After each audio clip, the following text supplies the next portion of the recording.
বর্তমানে টেলিফোনের মতো অথবা গ্রামোফোনের মতো পুরনো জিনিস যেমন হারিয়ে যেতে চলেছে সময়ের সাথে সাথে, তেমনি ওয়াচ এর ব্যবহার দিনে দিনে বদল হতে চলেছে। এখন দেখুন, আমরা বর্তমানে গ্যাজেটের মধ্যে প্রবেশ করেছি, যেখানে এসব সর্বদাই আমরা দেখছি যে স্মার্ট ওয়াচ পরার প্রবণতা দিনে দিনে বাড়ছে। তো সেটা কতটা ভালো সেটা দেখব। বর্তমান সময়ে স্মার্ট ওয়াচের পেছনে প্রায় সকলেই দৌড়াচ্ছে। আমরা প্রায়শই দেখতে পাই এখন ওর স্মার্ট ওয়াচ সকলের হাতেই আনাগোনা হচ্ছে এবং সকলে স্মার্ট ওয়াচ নিয়ে বেশ পছন্দ করছেন। কিন্তু স্মার্ট ওয়াচ কেন নেওয়া উচিত নয় সেটা তার একটা বেসিক ধারণা আপনাদের দেওয়ার চেষ্টা করলাম। তো এখানে দেখতে পাচ্ছেন আমরা কোন স্মার্ট ওয়াচটি আনবক্সিং করতে চলেছি, সঙ্গে থাকুন। নমস্কার, আজকে আপনাদের দেখাতে চলেছি একটা নিনজা ফায়ারবোল্ট স্মার্ট ওয়াচ। আমি প্রথমেই বলে দিই, স্মার্ট ওয়াচ আমি আমার চ্যানেলে রিভিউ করি না, তারপরেও আমি এটা রিভিউ করছি একটি বিশেষ কারণে। আপনারা দেখতে থাকুন, আমি ওপেন করে আপনাদের দেখাচ্ছি। দেখুন, এখানে ঘড়ির বক্স বাইরে থেকে দেখতে এমনই। দেখুন, এখানে ফায়ারবোল্ট ব্র্যান্ড এবং এই ফায়ারবোল্ট ব্র্যান্ডের দেখুন দেখা যাচ্ছে এটি ফায়ারবোল্ট লেখা আছে। এরপরে দেখুন এর পেছনে বেশ কিছু ফিচার্স দেয়া আছে, যেগুলো আপনারা অনায়াসেই বাইরে থেকে দেখে বুঝতে পারবেন এই ঘড়িতে কি কি ফিচার্স দেওয়া হয়েছে।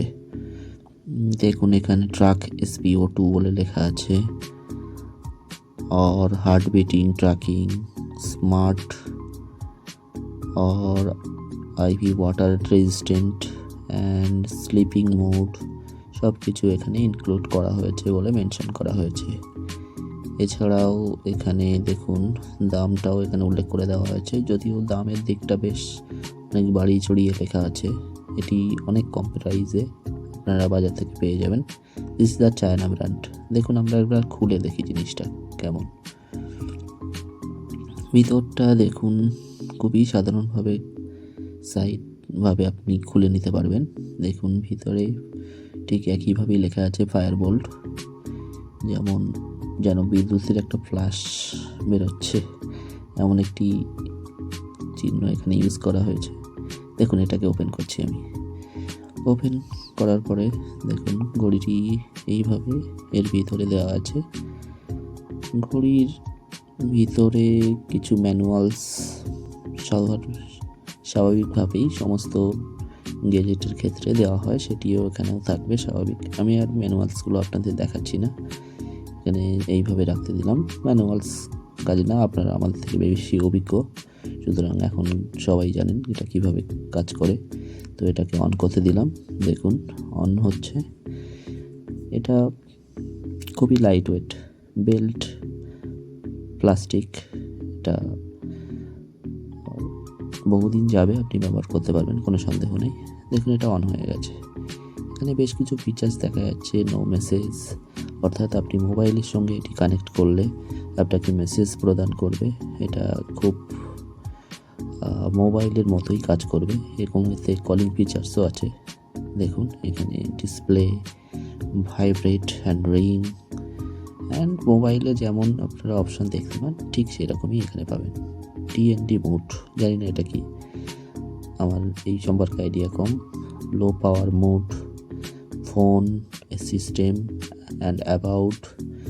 এটা ওপেন করার পরে এই ফিচার্সগুলো আমি দেখতে পাচ্ছি। এটি ফোনে সরাসরি কানেক্ট করা যায়।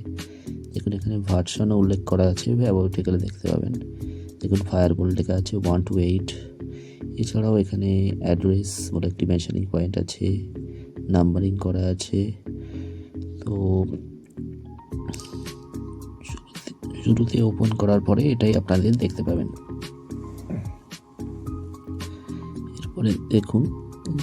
এরপরে আপনারা দেখতে পাবেন এটি গ্যাজেট অ্যাকচুয়ালি কীভাবে এটি রান করাতে হয় সেটা আমার খুব অভিজ্ঞতা নেই, সেই জন্য হয়তো আমি এটি খুব সেইভাবে ঠিকভাবে চালাতে পারছি না। দেখুন এইগুলোতে রিস্টার্ট, পাওয়ার অফ, রিসেট যেমন মোবাইলে থাকে সাধারণত সেই রকমভাবেই যেন এটি ব্যবহার করা হয়েছে। আর এটি আপনার সাধারণত ওয়াটার রেজিস্ট্যান্সও ব্যবহার করা হয়েছে বলা হচ্ছে, সুতরাং আপনারা ব্যবহার করতে পারবেন এখানে বলা হচ্ছে। আমি জানি না এটা ঠিকভাবে কাজ করে কি না। দেখুন এর পেছনের দিকে দেখতে গেলে দেখুন এখানে চার্জের পয়েন্ট দেওয়া হয়েছে, ম্যাগনেটিক চার্জার, যেটি আপনারা সুইচ বোর্ডের সাথে কানেক্ট করার সাথে এখানে ম্যাগনেটের মতো ছোঁয়ালে এটি কারেন্ট চার্জ হতে থাকবে, আপনারা অনায়াসেই চার্জ দিতে পারবেন। এবার আসি আমি, দেখুন সমস্ত ডিটেলস বলা হয়ে গেছে, এখন আমি একটা রিভিউ আপনাদের দিতে চাই। দেখুন এখানে যে যে ফিচার্স আপনারা দেখেছেন সমস্ত ফিচার্সের মধ্যে আপনারা যেটা অনুভব করতে পারবেন যে সমস্তটা একটা গেজেট ফরম্যাটে আপনাদের হাতে পেয়েছেন, যেটা আমরা মোবাইলে অনায়াসেই পেয়ে থাকি। এই জিনিসটা আপনারা দেখছেন ক্রমাগত মোবাইলেই ব্যবহারই করছেন। তো আপনারা যদি স্মার্ট ওয়াচ পছন্দ করেন নিশ্চয়ই করতে পারেন, কোনো আপত্তি নেই, কিন্তু এটার লুকস আপনি অ্যানালগ ওয়াচের মতো পাবেন না।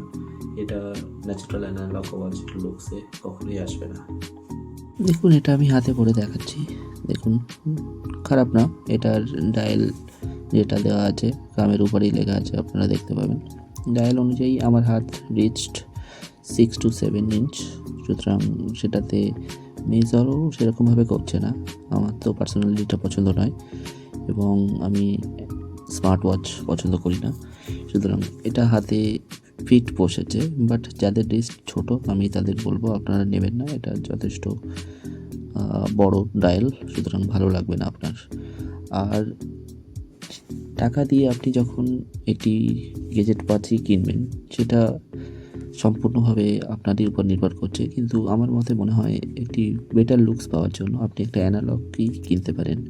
কারণ মোবাইল তো সাধারণত আমরা ব্যবহার করি, তাছাড়া এই ওয়াচগুলোতে চার্জ দেওয়ারও একটা সমস্যা, আপনাকে টাইম মতো এটিকে চার্জও দিতে হবে এবং বেরোনোর আগে চার্জ না থাকলে সেটা আপনি সমস্যায়